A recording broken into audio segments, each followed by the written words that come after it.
अल्हम्दुलिल्लाह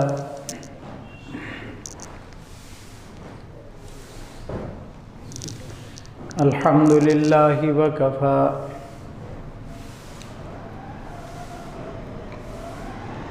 वस्सलातु वस्सलामु अला सय्यिदिर रुसुल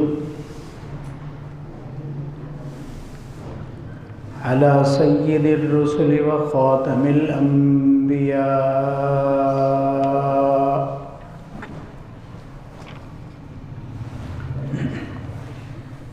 अरसलहु बिल हक़्क़ि बशीरन व नज़ीरा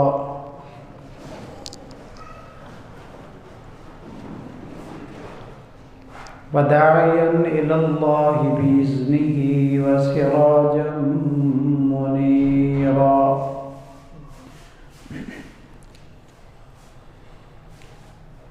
अम्मा बअद, औज़ु बिल्लाहि मिनश शैतानिर रजीम।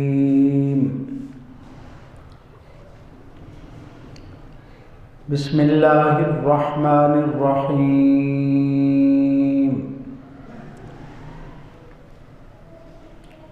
युसब्बितुल्लाहुल्लज़ीना आमनू बिलक़ौलिस साबिति फ़िल हयातिद दुनिया व फ़िल आख़िरह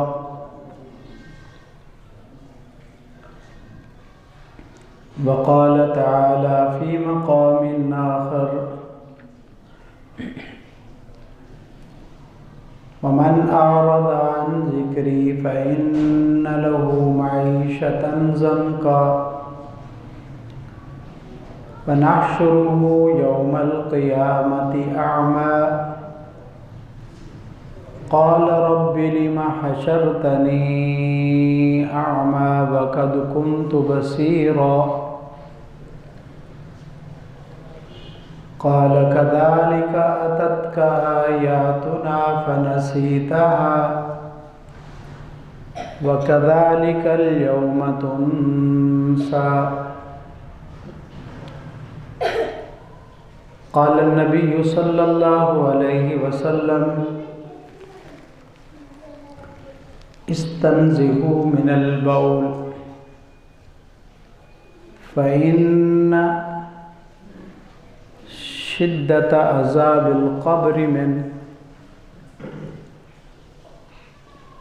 व क़ाल रसूलुल्लाहि सल्लल्लाहु अलैहि वसल्लम अल क़ब्रु इम्मा रौज़तुम मिन रियाज़िल जन्नह औ हुफ़रतुम मिन हुफ़रिन नीरान। वक़ाल रसूलुल्लाहि सल्लल्लाहु अलैहि वसल्लम फ़ी दुआइही अल्लाहुम्मा इन्ना नऊज़ु बिका मिन अज़ाबिल क़ब्र व नऊज़ु बिका मिन अज़ाबि जहन्नम व नऊज़ु बिका मिन फ़ितनतिल मसीहिद दज्जाल व नऊज़ु बिका मिन फ़ितनतिल महया व फ़ितनतिल ममात। अल्लाहुम्मा सल्लि अला सय्यिदिना व मौलाना मुहम्मद व अला आलि सय्यिदिना व मौलाना मुहम्मद व बारिक व सल्लिम। अज़ीज़ान मुकर्रम, हाज़िरीन मोहतरम, इस थोड़े से वक्त में मैंने कुरान पाक की 2 आयात और कुछ अहादीस मुबारका पढ़ी हैं। इसमें ये बात बयान करने मकसूद है कि कब्र में बंदों को अज़ाब होता है। कब्र के अज़ाब को मानना ये ईमान का हिस्सा है। जो अज़ाब कब्र का मुनकिर है वो मुसलमान नहीं है। 70 से ज़्यादा अहादीस अज़ाब कब्र पर मौजूद है।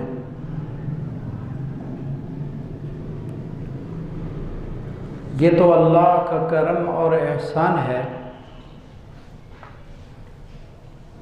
कि कब्र का अज़ाब अल्लाह अपने बंदों को दिखलाता नहीं है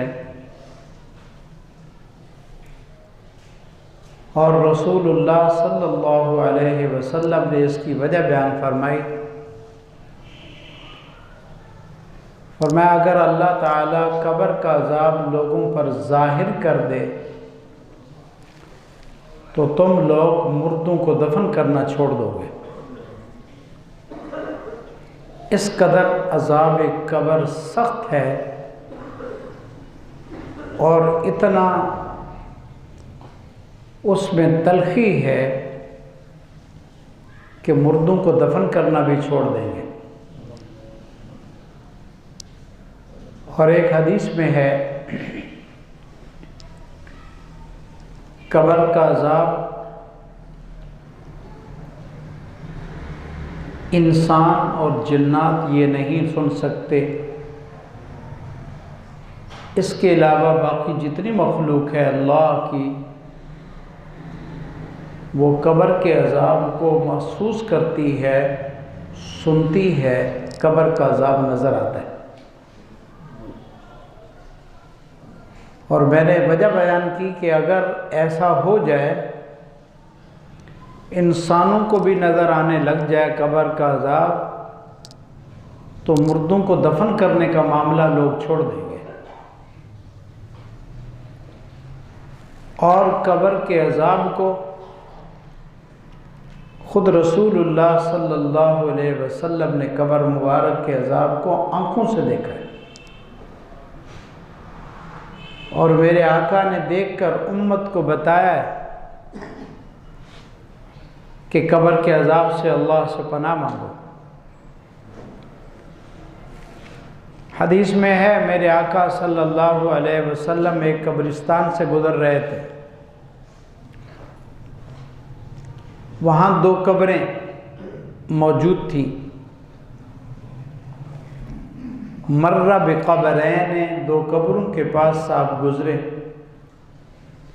और देखा दोनों को अज़ाब हो रहा है।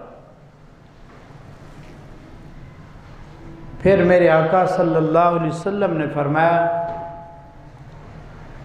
हुमा युअज़्ज़बान फ़ी कबीर,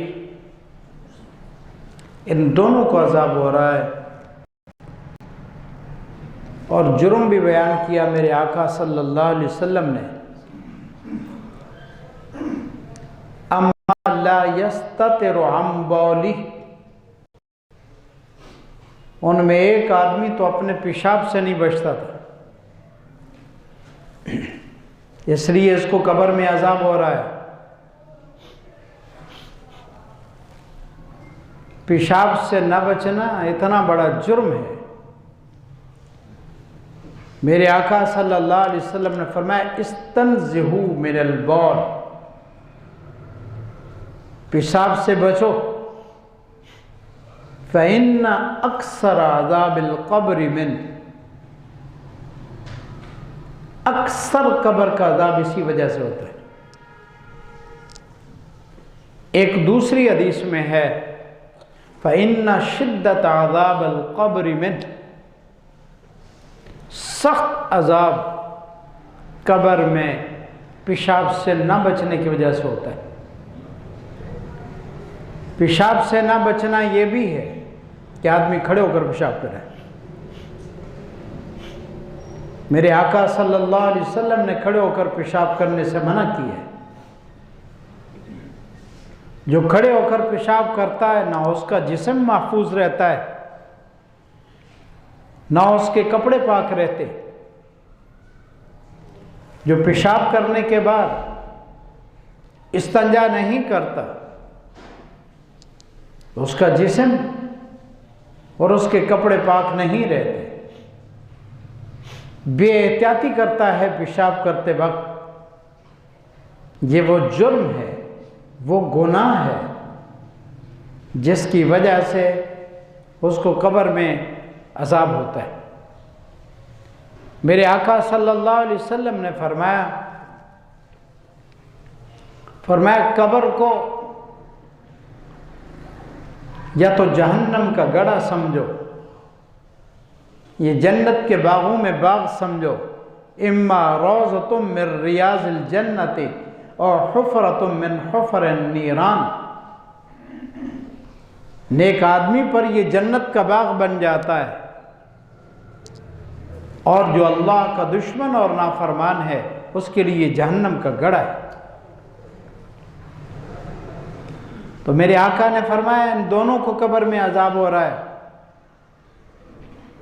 एक को तो इसलिए कि ये पेशाब से नहीं बचता था, वअम्मल आखर फयमशी बिन नमीमा। दूसरा वो है जो चुगलियां खाता था, दो मुंह वाला आदमी, इधर की बात उधर करता है, उसकी बात उसको करता है। और रसूलुल्लाह सल्लल्लाहु अलैहि वसल्लम ने फरमाया जो दो मुंह आदमी है क़यामत के दिन आएगा तो इसके आग के दो मुंह होंगे। बड़ी खतरे की बात, इसलिए इधर उधर की बात नहीं कहनी चाहिए और अपने आप को पेशाब से और उनके कतरों से ज़रूर बचाने की कोशिश करनी चाहिए, वरना कब्र का मामला बहुत ख़तरनाक है। मैंने खुतबे में 2 कुरान की आयतें पढ़ी हैं, इन दोनों से कब्र का अजाब साबित होता है। कुरान से भी साबित है कि कब्र में अजाब होता है, अहादीस से भी ये बात साबित है कि कब्र में अजाब होता है। सहाबा के अमल से, उनके फरमान से भी साबित होता है कि कब्र का अजाब होता है।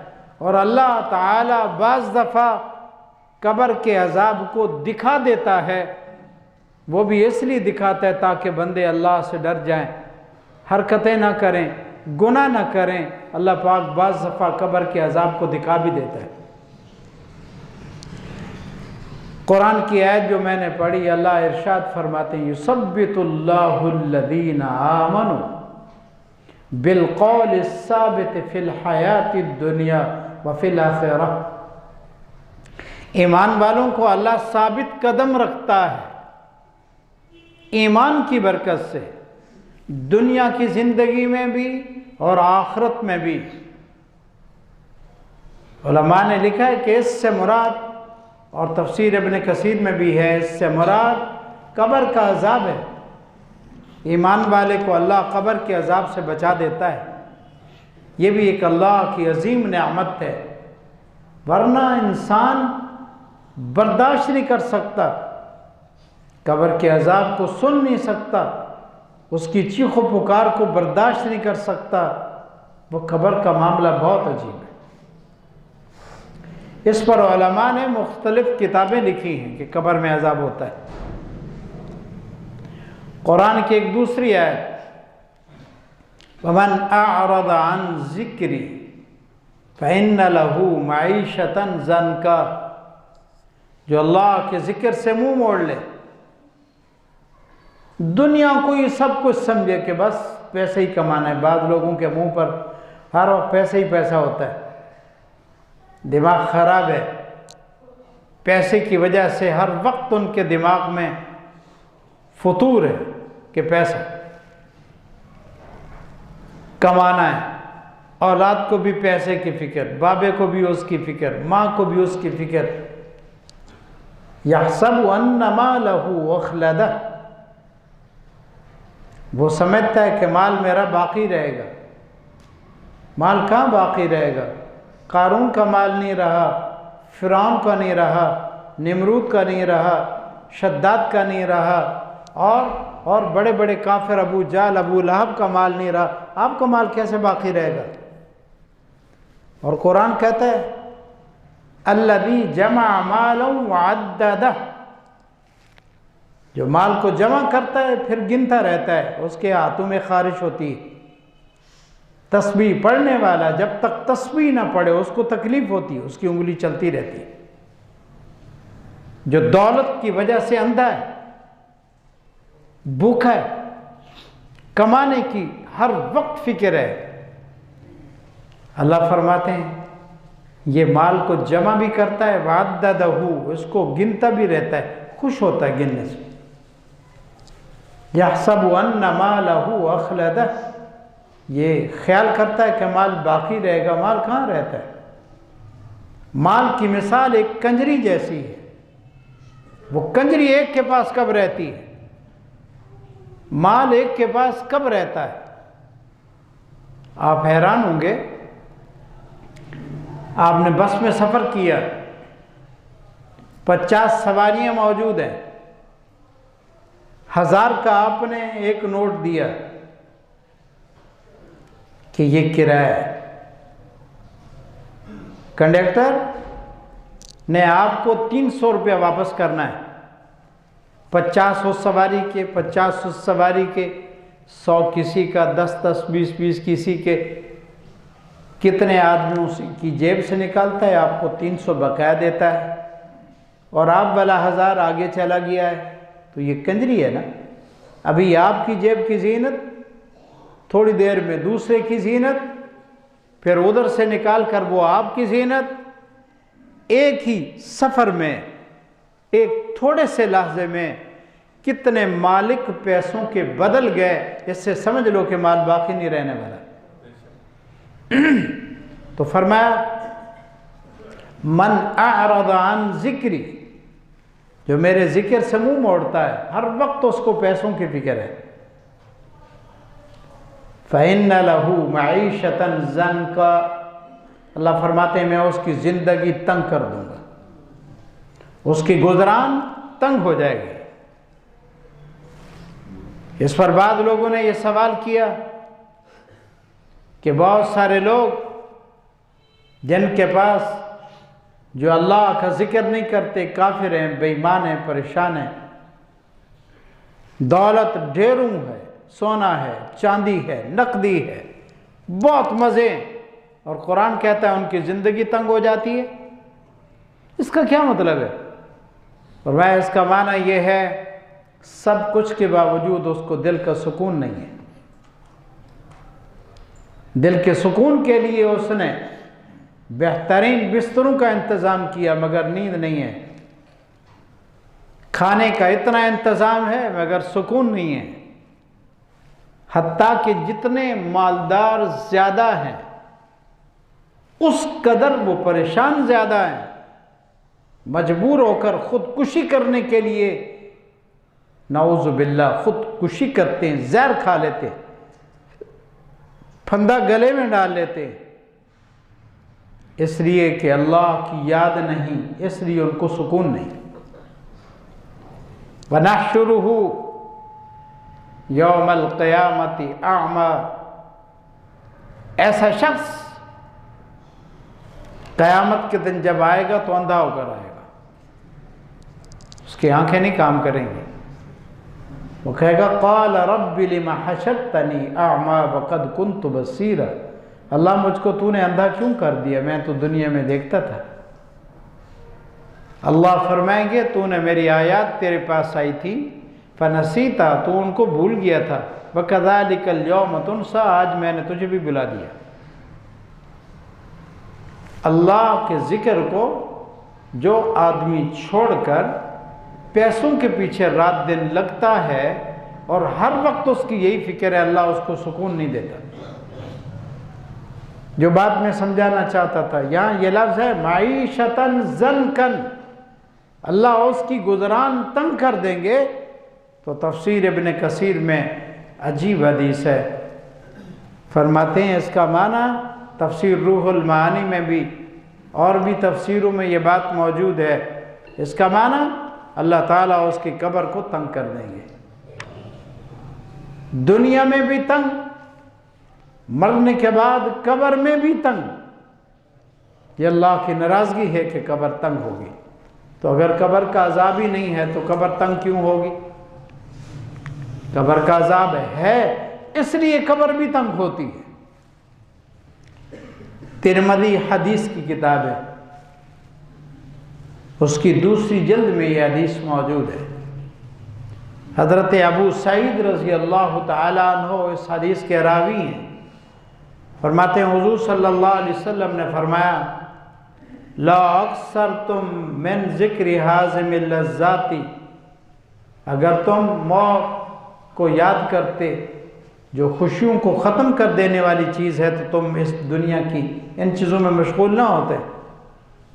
और फिर फरमाया ज़्यादा उसका ज़िक्र किया करो मौत का। क्यों? वजह फरमाया फ़इन्नहु लम यअति अलल क़ब्र यौम, कब्र पर कोई ऐसा दिन नहीं आता, कोई दिन अल्लाह तकल्लमु फी, जिसमें वो बात ना करती हो। कब्र बोलती है रोज़ाना, क्या कहती है? फ़यक़ूल, कब्र कहती है अना बैतुल ग़ुरबा, मैं परदेश का घर हूँ। वाना बैतुल वहदा, मैं अकेला घर हूँ।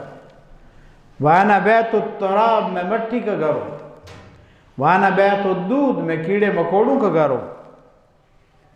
ये कहती, मालूम होता है बाज़ लोगों का जिस्म मिट्टी में रुल जाता है, बाज़ को कीड़े खा जाते, बाज़ अकेला चीखो पुकार करता है। तो अगर कब्र का अज़ाब ना होता तो कब्र को बोलने की क्या ज़रूरत है?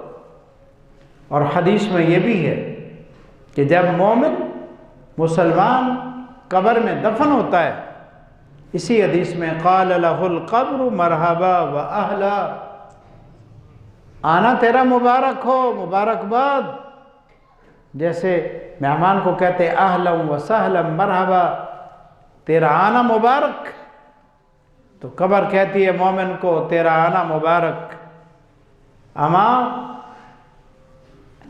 तू जितने लोग ज़मीन पर चलते थे, लाहब्बु मन यमशी अला ज़हरी, मेरी पीठ पर चलने वाले लोगों में सबसे ज़्यादा तू ही मुझे प्यारा लगता था। अल्लाह अकबर। और वो कहती है देख लेना मैं तेरे साथ क्या अच्छा सलूक करती हूँ। फ़यता, वो कब्र उसके लिए कुशादा हो जाती है जहाँ तक उसकी निगाह काम करती है। वयफ्तलहु बाबन इलल जन्ना, और जन्नत की खिड़की खोल दी जाती है। सुभान अल्लाह। इसलिए हमें कब्र के अज़ाब पर ईमान रखना ज़रूरी है कि कब्र में अज़ाब होता है। ये नानी का घर नहीं है। कंजुल अम्माल की एक रिवायत है बड़ी अजीब, हज़रत अब्दुल्लाह इब्न अब्बास इसके रावी हैं। फरमाते हैं हुज़ूर सल्लल्लाहु अलैहि वसल्लम ने फरमाया तो जाहिज़ुल कुबूर, कब्रों की तैयारी करो, कब्रिस्तान का सामान करो। फ़इन्नल क़ब्र लहू फ़ी कुल्ल यौमिन सबअ मर्रात यक़ूल, कब्र रोज़ाना 7 दफ़ा ये कहती है। किसको कहती है? जिसने कब्र में जाना है, तो हम सब ने जाना है ना। और क्यों कहती है? तो कुरान की आयत से ये बात साबित है कि जिस मिट्टी से अल्लाह ने हमें बनाया, दफन होने के बाद जाना भी तो उधर ही है ना। 7 दफ़ा कब्र कहती है। क्या कहती है? यब्न आदम, ए आदम का बेटा, तू ज़ईफ़ है, तुरहम फ़ी हयातिक अला नफ्सिक, अपनी ज़िंदगी पे अपने ऊपर तरस करो, अपनी ज़िंदगी में अपने ऊपर तरस करो, रहम करो। है क़ब्ल अन तल्क़ानी, तो मेरे पास आने से पहले पहले रहम कर। जब अपने ऊपर तू रहम करेगा तो मेरे अंदर तू खुशियाँ भी पाएगा। और अगर अपने ऊपर ही रहम नहीं करेगा तो कब्र में उसको खुशी कैसे मिलेगी? बहुत सारे आमाल, तवज्जो, बहुत सारे आमाल ऐसे हैं जिनके करने से इंसान कब्र में फंस जाता है, अज़ाब में फंस जाता है। और बहुत सारे आमाल हैं जिनके करने से कब्र के अज़ाब से मौला उसको बचा देता है। इसलिए इस वक्त मैं कुछ वो अमल, वो हदीस जो काफ़ी तवील हदीस है वो नकल करता हूँ कि जिससे इंसान कब्र के अज़ाब से बच जाता है। मैं इंशाअल्लाह फिर वो आमाल भी जिक्र करूँगा जिनके करने की वजह से इंसान कब्र के अजाब में फंस जाता है। इसलिए एक अल्लाह वाला कहता है कि जब इंसान को यहाँ गुस्सा आता है ना तो क्या कहता है? कहता है हम मर जाएंगे, तेरी जान छूट जाएगी, मर जाएंगे। तो अल्लाह वाला कहता है अब तो घबरा के कहते हैं कि मर जाएंगे। तंग होकर ना आदमी कहता है मर जाऊंगा, तेरी जान छूट जाएगी। अब तो घबरा के कहते हैं कि मर जाएंगे, मर के भी चैन ना आया तो किधर जाएंगे? अगर कब्र में भी सुकून ना मिला, यहाँ भी जूते, कब्र में भी पिटाई कुटाई है, तो कहाँ जाएगा?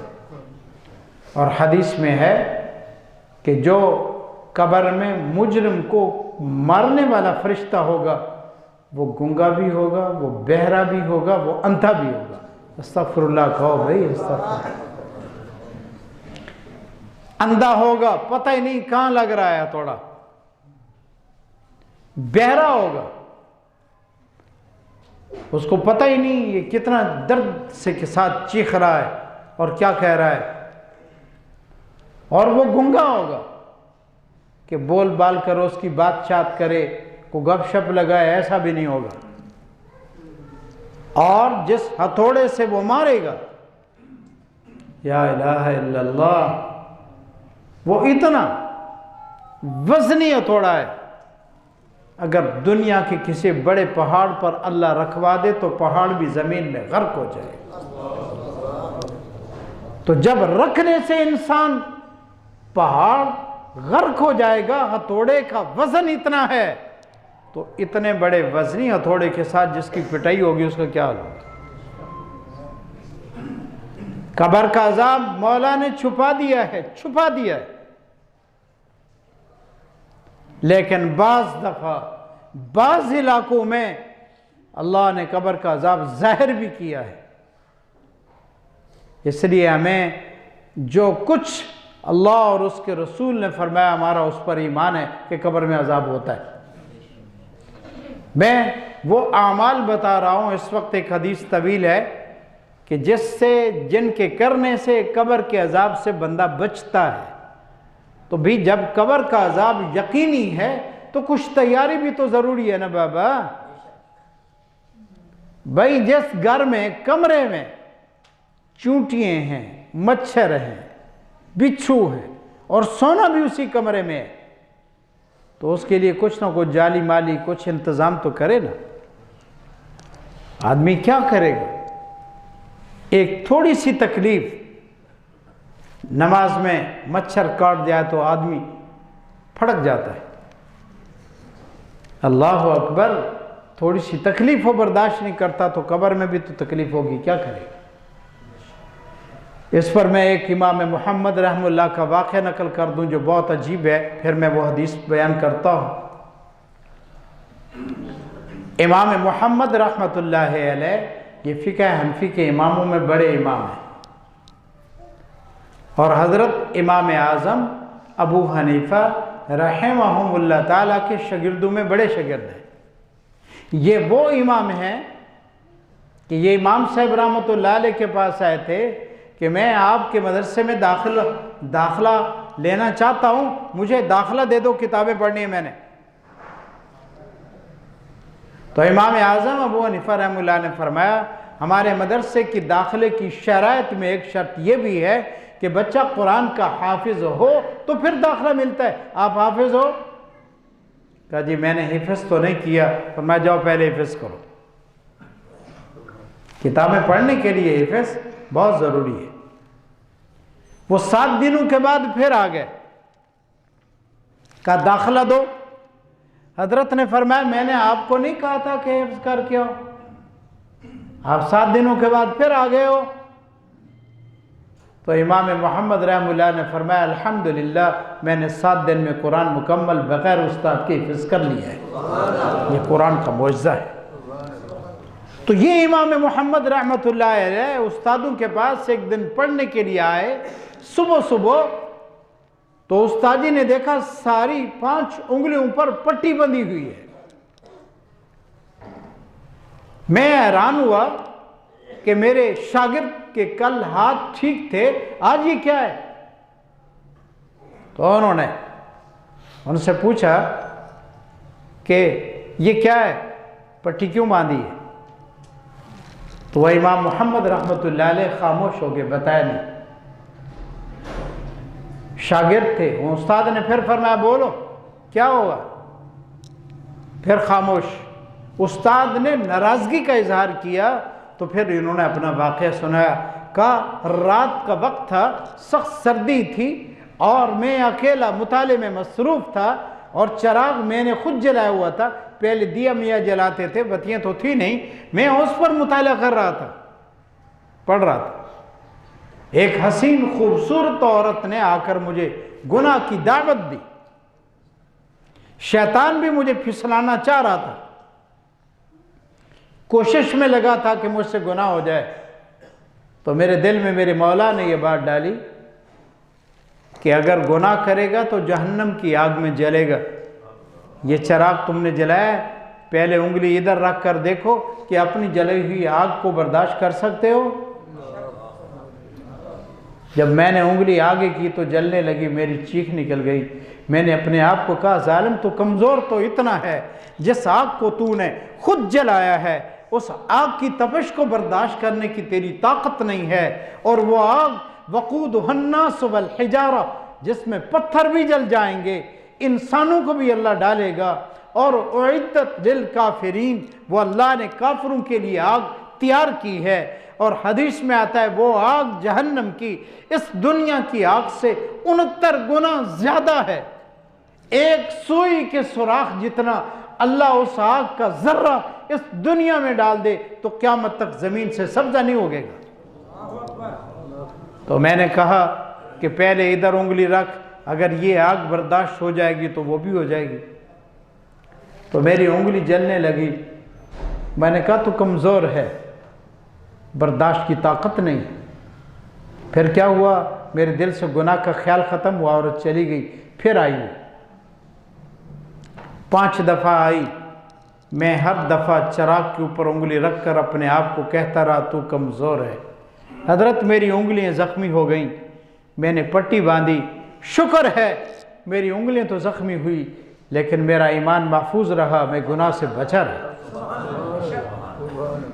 मैं समझा ये रहा हूँ कि कब्र कब्र है, कब्र कब्र है।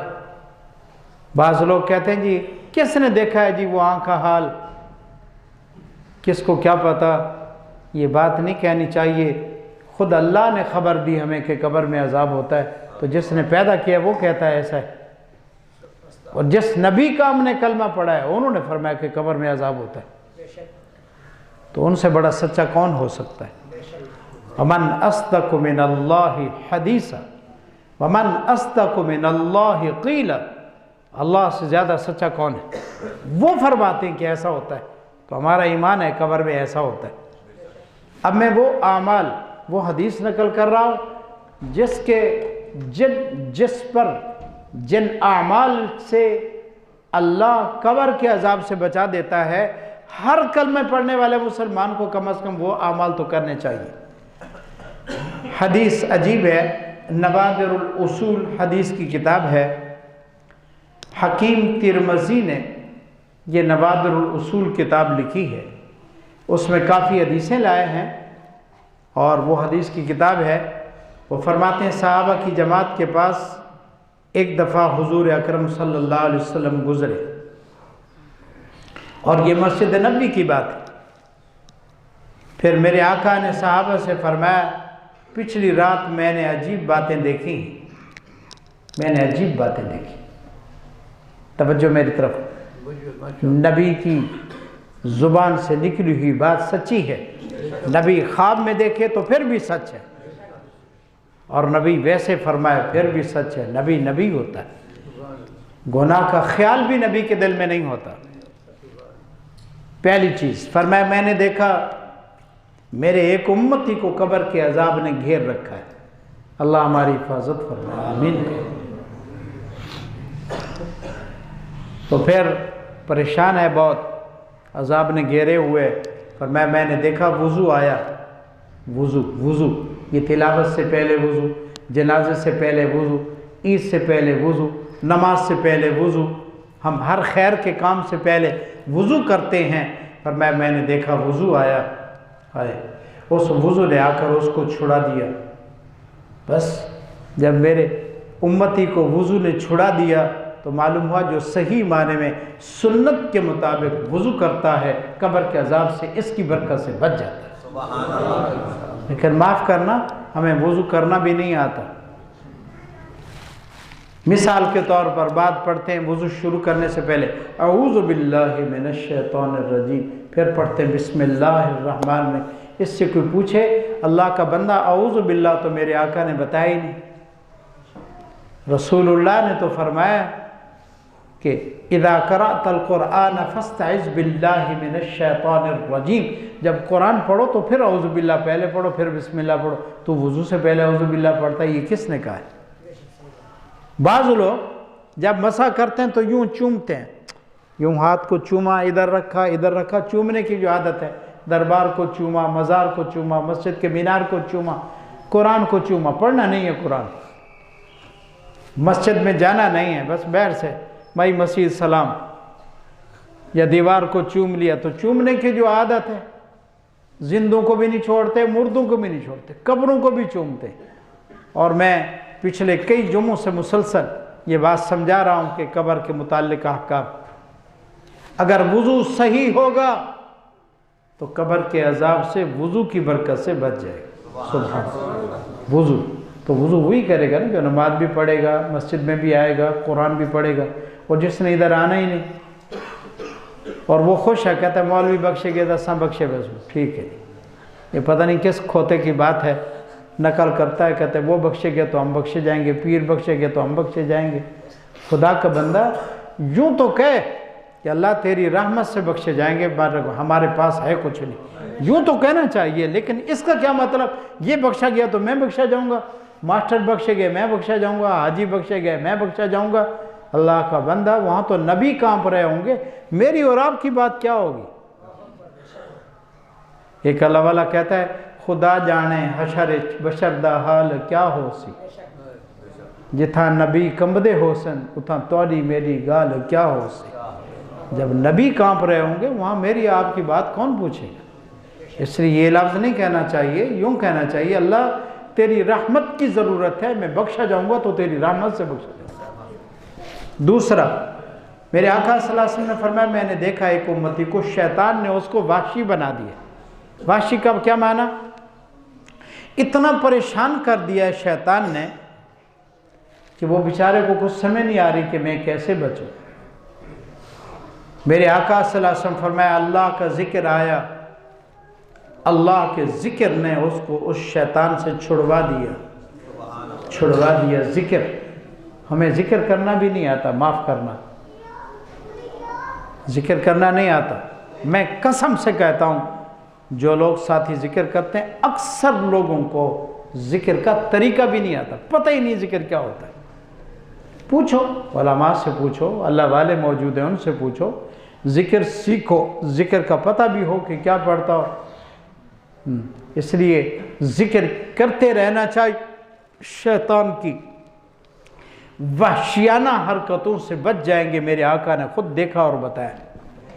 फरमाया मैंने देखा एक उम्मती को कि कब्र के अजाब के फरिश्तों ने उसको घेर रखा है। कब्र में भी अजाब देने वाले फरिश्ते मौजूद हैं। एक का नाम मुनकिर है, एक का नाम नकीर है, एक मुबश्शिर है, एक नज़ीर है, और अंदर पता नहीं कितने फरिश्ते हैं जो उसकी पिटाई कुटाई करते हैं। मैंने आपको बताया हथौड़ों से मारते हैं, सांप बिच्छू मारते हैं, डंग मारते हैं। तो फरमाया मैंने देखा कि मेरे उम्मती को कब्र के फरिश्ते, अजाब के फरिश्तों ने उसको घेरे में ले लिया है, वो बहुत परेशान है। फरमाया नमाज आ गई, नमाज ने उनको छुड़ा दिया। अगर यहाँ कोई पकड़ा जाए, बड़े की सिफारिश आ जाए तो छूट जाता है कि बड़े ने कह दिया चलो भी उसके कहने से तुझे छोड़ता हूँ, तो इंसान अपने आमाल से, गुनाहों से पकड़ा जाएगा। ये चीज़ें सिफारशी हैं। मौला ही सिफारिश के तौर पर इनको इजाज़त देगा, इनकी बरकत से हम छूट जाएंगे। मैं नमाज आई, उन्होंने फरिश्तों से उसको छुड़ा दिया कि इसको छोड़ दो। फरमाया मैंने एक उम्मती को देखा क्या कि प्यास की वजह से वो मर रहा है, प्यास इतनी है जिसकी हद ही कोई नहीं। जब हौद कौसर पर या पानी पीने की जगह पे जाता है तो उसको धक्के देते हैं, चलो भाग जाओ, करीब आने नहीं देते। प्यास ज़बरदस्त है, लेकिन प्यास पानी वाली जगह पर उसको जाने नहीं दिया जा रहा। मेरे आका ने फरमाया रोज़ा आया, उसने उसको पानी पिला दिया, क्योंकि रोज़ा प्यास में रखा जाता है, भूख में रखा जाता है। और क़यामत के दिन अल्लाह फरमाएंगे कुलू वशरबू बिमा अस्लफ्तुम फिल अय्यामिल खालिया, तुम खाली दिन भूखे रहे हो, आज जन्नत में मेरी मेहमानी है, खाओ भी और पियो भी। तो रोज़ा छुड़वा देगा, अगर यहाँ रोज़ा ही नहीं रखेगा तो छूटेगा कैसे? ये कब्र के अजाब से, अल्लाह की पकड़ से ये चीज़ें छुड़वाने वाली हैं। फरमाया मैंने एक उम्मती को देखा कि वो नबियों की जिस हलके में जाता है, नबियों के भी हलके, वहाँ जाता है, वो बैठे जिस हलके में बैठना चाहता है वहाँ से उसको उठा देते हैं, चलो उठ जाओ। अल्लाह हमें ऐसे रुसवाई से महफूज फरमाए। उठा देते। अब वो बड़ा परेशान है, तो नबियों की मजलिस में नहीं बैठ सकता, वलियों की सफ़ों में कैसे बैठेगा? वो जन्नतियों की लाइन में कैसे खड़ा होगा? फरमाया इस परेशानी में गुस्ल जनाबत। अब गुस्ल जनाबत क्या है? मैं इस पर एक दो जुमे भी पहले, कुछ वक्त पहले पढ़ा चुका हूँ कि गुस्ल फ़र्ज़ कैसे होता है और बंदा पाक कैसे होता है। फतवे तो बड़े लगाते हैं, लेकिन नहाना भी नहीं आता। मेरे ख़्याल में अगर मैं किससे बतौर इम्तिहान के पूछूं, अब तो नहीं है वक्त, तो आप नहाना भी ठीक नहीं बता सकते कि नहाने का क्या तरीका है। वो एक साथी, तबलीगी साथी को बड़ा एक आदमी तंग कर रहा था, एक बस्ती में गए, कहते हैं तुम वाबी हो, नबी को नहीं मने दे, फलां नहीं करते, ये नहीं करते, बहुत बकवास कर रहा था। तो उसने कहा चलो ये बताओ, हम तो गुनाहगार हैं, आप नहाने के लिए जाते हो? कहा जी। कहा गुस्ल के कितने फ़र्ज़ हैं? कहते ये भी कोई बात है, 3 फ़र्ज़ हैं। कहा क्या? साबुन, तेल और तौलिया। उसने कहा किस किताब में लिखा है? कहता है मुझे किताब कुतुब का नहीं पता, मेरी अम्मा भी कहती ये चीज़ें ले जाया करो, मेरा अब्बा भी कहता है। तो जिसको 3 फ़र्ज़ यही नज़र आते हैं, तेल, साबुन, तौलिया, उसको क्या पता नहाना कैसे है। चलो मैं एक मसला आप सबसे पूछ लेता हूँ, आप बता दो, पता चल जाएगा कि दीन कितना आता है हमें। आप मुझे बताएं, नमाज का वक्त करीब है, आप नहाने के लिए गुस्ल खाने में गए, नहाने के लिए, वहाँ कुल्ली भी की, मुंह भी धोया, दोनों हाथ धोए, मसा भी किया और गुस्ल भी कर लिया, था आप पर गुस्ल फ़र्ज़, और जैसे निकले वुज़ू करते हैं तो नमाज चली जाएगी। आपने कहा चलो मैं नहा कर तो आया हूँ, नमाज पढ़ लूँ, फिर देखा जाएगा। गुस्ल से पहले जो वुज़ू किया उससे नमाज पढ़ सकता है या नहीं? बोलो भाई, क्यों पढ़ सकते? वो तो कपड़े नहा कर उसने उतारे हुए हैं, फिर वुज़ू कर रहा है। आप नमाज से पहले जो वुज़ू करते हैं कपड़े उतार कर करते हैं? बोलो भाई, क्या करना चाहिए उसको? पर्दे में, चलो सोच कर फिर बता देना। तो गुस्ल से पहले वुज़ू किया तो हो गया है, उससे जनाजा भी पढ़ सकते हैं, नमाज भी पढ़ सकते हैं और ईद भी पढ़ सकते हैं, कोई हरज नहीं है। लेकिन लोगों को इसका इल्म नहीं है, चंद एक के अलावा वो दोबारा वुज़ू करते हैं और कहते हैं नंगे जो खड़े थे तो वुज़ू कैसे होगा? तो भाई अगर नंगे होने की हालत में गुस्ल हो सकता है तो वुज़ू क्यों नहीं हो सकता? तो मेरे आका ने फरमाया ये फंसा हुआ था, इसको नबियों की जमात में बैठने की इजाज़त नहीं थी, तो अल्लाह ताला की तरफ से गुस्ल जनाबत आया और इसको हटा दिया। 7वां, बाकी इंशाअल्लाह आइंदा जो मैं बयान करेंगे वो बड़ा अजीब है। फरमाया जब गुस्ल जनाबत आया उसको हटाया, फिर गुस्ल जनाबत ने उसका हाथ पकड़ा, उसको मेरी मजलिस में बिठा दिया। सुभान अल्लाह, नबी की मजलिस और नबियों के इमाम की मजलिस में। मालूम हुआ कि ये जो नहाते हैं हम, ये भी दीन का हिस्सा है, इससे इतना मुश्किल आसान होती है। नबी की मजलिस में जिसको पकड़ कर बिठा दे तो कितनी बड़ी सादत है। नंबर 7, ये आखिरी है, बाकी इंशाअल्लाह फिर बयान करेंगे। फरमाया मैंने देखा एक आदमी को चारों तरफ से उसको अंधेरे ने घेरे में ले लिया, अंधेरा ही अंधेरा है। और कुरान भी यही कहता है, फ़मल्लम यजअलिल्लाहु लहू नूरन फमा लहू मिन नूर, जिसके लिए अल्लाह रोशनी का इंतज़ाम न करे, नूर कहाँ से आएगा। ज़ुलमातुम बअदुहा फ़ौक़ बाज़, अंधेरों पे अंधेरे, बहुत लोग अंधेरों में होंगे क़यामत के दिन, थोड़े लोगों को रोशनी मिलेगी। अल्लाह हमें भी नसीब फरमाए, आमीन। हदीस में आता है मोमिन गुजरेंगे, रोशनी होगी, मुनाफिक पीछे दौड़ते हुए आएंगे, कहेंगे, क्या कहेंगे, कहते हैं नक्तबिस मिन नूरिकुम, थोड़ी सी रोशनी तो दे दो, थोड़ी थोड़ी, अंधेरा है बहुत। मोमिन कहेंगे की लर्जिओ वराअकुम फल्तमिसू नूरा, इधर पीछे जाओ, हमें भी वहीं से नूर मिला है, तुम भी जाओ उधर से ले लो। जब ये वहाँ जाएंगे, फदूरी बैनिल्लाहु बाब बातिनुहु फीहि रहमति व ज़ाहिरुहु मिन क़िबलिहिल अज़ाब, उधर जब जाएंगे तो दीवार आ जाएगी, अंधेरा ही अंधेरा होगा। फरमाया एक मेरा उम्मती अंधेरों में घिरा हुआ होगा। इस वक्त भी हम अंधेरों में घिरे हुए, कोई मोबाइल का अंधेरा, कोई बीवी का अंधेरा, कोई हराम का अंधेरा, कोई रिश्वत का अंधेरा, कोई दलाली का अंधेरा, कोई शराब का अंधेरा, ये सब अंधेरे। एक अंधेरा नहीं है, निकलने का रास्ता एक है, इस्लाम जिसको कहते हैं, इसी से सब अंधेरे ख़त्म हो सकते हैं। और कोई टार्च काम नहीं करती, बल्ब नहीं काम करता, बत्तियाँ नहीं काम करती, ये रोशनी की पैदावार कुछ भी नहीं कर सकती जब तक वही पुरानी ईमान और कुरान वाली रोशनी नहीं जलेगी। तो बाबा ये अंधेरे नहीं ख़त्म होंगे। फिर मैं अंधेरों में घिरा हुआ है, चारों तरफ अंधेरे हैं। तो फिर मैंने क्या देखा, उसका हज आया, उसका उम्रा आया, और उन्होंने क्या किया, उसको पकड़ा, उसको अंधेरे से निकालकर नूर में पहुंचा दिया। नूर जहाँ रोशनी रोशनी थी, मैंने देखा उधर पहुंचा दी।